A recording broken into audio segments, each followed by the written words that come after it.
want to go ahead with that, with the encounter that you guys had. Okay, so go ahead and hit record, and I'll start with my dad's first, and then yeah, go ahead. I'll go into mine. Okay. And I'm not really sure on the year this had happened, but my dad's sighting was in the late part of February, and I believe it was in 1998, but I'm not sure. Okay. He was working. Are we ready to go? Yeah, go ahead. You're good. Go ahead. Okay. He was working in South Lake Tahoe, which is about 3.5 hours from Portola, California, where we lived. Mm-hmm. So he would have to get up 3 o'clock in the morning and start his commute to get to Tahoe by 7 o'clock in the morning. Uh-huh. And as he's coming over the bridge one morning, he comes over the bridge, and the bridge separates two sides of the town. He comes over the bridge, and as he comes to the top of the bridge, his headlights go across the highway, and there's an old bank there. And he notices someone standing vaguely by the corner of the bank. And my dad, he don't have no use for anybody that does drugs or whatnot, so he thinks to himself, well, what tweaker's up 3 o'clock in the morning? So he hits his high beams to try to mess with the individual, Right. So when he hits the high beams, the first thing that he recalls is that it was all black. The individual was all black. There was no red jacket, white tennis shoes, blue jeans, nothing like that. Completely all black. And he saw the color-shaped head and thought it might have been like a hooded jacket. Mm-hmm. So as he approaches the intersection, it steps out in front of the bank, and then my dad realizes as it starts to walk across this 2-lane road that it's not a human being. That's way too tall, that's moving way too fast, and he begins to kind of dawn on him what it is. Mm-hmm. So, and like I said before, my dad's an avid hunter, so it kind of takes a lot to shake him, So he starts counting his strides, and he counted 8 strides to cross a 2-lane road, okay? Mm-hmm. Okay? Mm-hmm. And he kind of sat there, and to the right-hand side, if you're looking at the intersection, there's this huge county map. When I say huge county map, it's probably 40 feet high by, 30 feet wide. It's this huge map that the kids did in high school years back. It's on these 4x4 wood slats, so you can kind of see through it, right? Okay.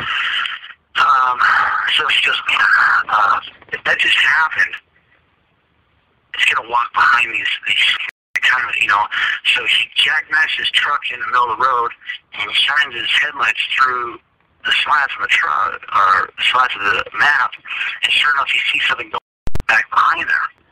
Yeah, gives him a kind of an idea of how tall it is and how big it is from that sign. Right, well, I was going to touch on that because when the Bigfoot Research Foundation came out, they went ahead and had a new disposition, and they figured out all the details. And at the time, I'm 6'4", and at the time, I was probably 6'3", 250, 60 pounds. I was a junior in high school. I'm a big dude. When the Bigfoot Research Foundation came out, they had me walk from the bank across the 2-lane highway to where the map is, right? Mm-hmm. Yeah, my dad said he counted about 8 to 9 strides. It took me almost 19 strides to cross that road. So you did half the strides. Yeah, geez. Yeah, half the strides. So that's how we figured out that this animal was at least 8 feet tall. Yeah, exactly. Okay, it had at least another 3 feet on me, Mm-hmm. Or 2.5, whatnot. So, 8 to 9 feet tall. My dad said that some of the things that stuck out in his mind was it had a real thick chest, that the hands hung down almost to the knee, the cone-shaped head. And as he's describing this to, and I forget the man's name, he's drawing a picture of what my dad's describing, right? Mm-hmm. And as he draws this picture, he deems that what my dad saw very well may have been a female. based on how thick my dad kept explaining the chest was. Right. Oh, yeah. But it was just this astronomical thickness of the chest. Yes, well, it sounds like it could be a female. And that's the very first time that we were even heard of it. You know, never even thought that there could be a female for some reason, you know what I mean? Yeah. And then he bust out a picture, actually a slideshow of the Patterson encounter. It shows us that it has boobs. Oh, yeah. You know, I mean, this guy heard my dad's story over the phone, and that night drove up to Redwood City, which is about 5 hours away, dropped what he was doing, and showed up to our house around 1 o'clock in the morning. Man. Yeah, so, I mean, they were on it back then. So, anyways, so my dad, after he diagnosed the truck and seems to go through the sleds, he goes down about 200 yards on the left-hand side there at a gas station with a payphone. So he decided he's going to pull in there, call a local sheriff, see if the sheriff can get it out with their spotlights, and maybe we can spot this thing. Okay, that's what he's thinking. Right. My dad pulls in front of the payphone, and he's too damn scared to get out of the truck. He locks the doors on the truck. He says, "I sat there and my body was actually shaking. I could not force myself to get out of the pickup." Yeah, man, I don't blame him one bit. Right. So he goes to work that day, okay? Doesn't miss a beat. He goes to work and he tells a few cats at work what happened. And they all bust his balls. Oh, you've been drinking, you've been smoking, what kind of drugs you on, how many days you've been up, right?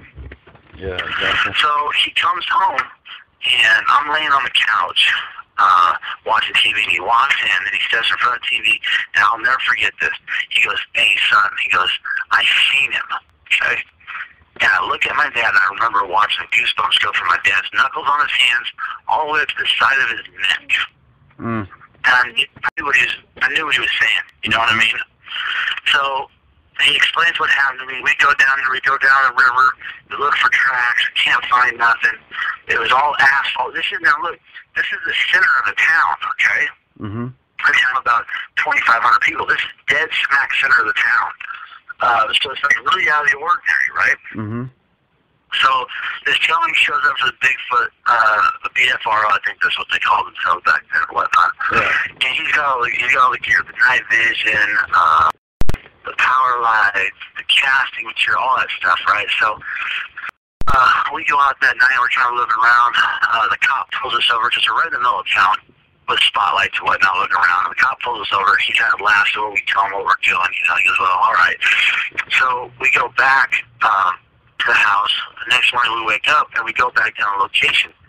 And this is the time period that they filmed me from the intersection across the highway to me across the 2-lane road. Okay. Okay. So to the left of this bank is this huge grocery store in town. Now, this grocery store has its own butcher shop and meat deli, and it has a lot of produce, right? Mm-hmm. Well, and the guy asked me, he goes, "Man, is there any dumpsters around here?" So we walk down there, and we go down to the dumpster. Here's this great big, I don't know what kind of yardage the dumpster was, but anyways, it's all chained up, right? And the butcher comes out of the shop, and we're just kind of, we're not letting him know what we're doing. We're just kind of asking him, "Hey, man, why you got this thing so chained up?" We're just kind of joking with him. He goes, "Man, the damn bear's been dragging this dumpster all over this alley. Sometimes it'll end up in a parking lot." So he finally chained it up to the building. And the Bigfoot research guy kind of looks at me and looks at my dad. He goes, "Look, it's almost a dead of winter. There's snow everywhere. This animal was coming down off the mountain, sitting in that dumpster for the meat, the vegetables, whatever he can get in that thing." Oh, yeah. So that was his conclusion why this Bigfoot would be in this small town in the middle of the night. Yeah, coming to that location. And that right there is not the only instance where I've heard where, a Bigfoot has actually gone to a dumpster looking for food. Right. Now, let me kind of give you the geographics of where we're at here. The town of Portola, California, there's about 2,500 to 2,000 people there. And it is literally smack dab in the middle of the Sierra Nevadas. And there's no town within 30 miles of it. So, in any direction, 30 miles, you're in the woods. It's great deer hunting country. You could spend days on dirt roads and never hit asphalt. Mm-hmm. Okay? In fact, you can go from like Portola to Chester, Chester to Greenville, Greenville to Quincy, all on dirt roads. Right. Because those are the outlying towns. Okay. So I mean, it's completely rural.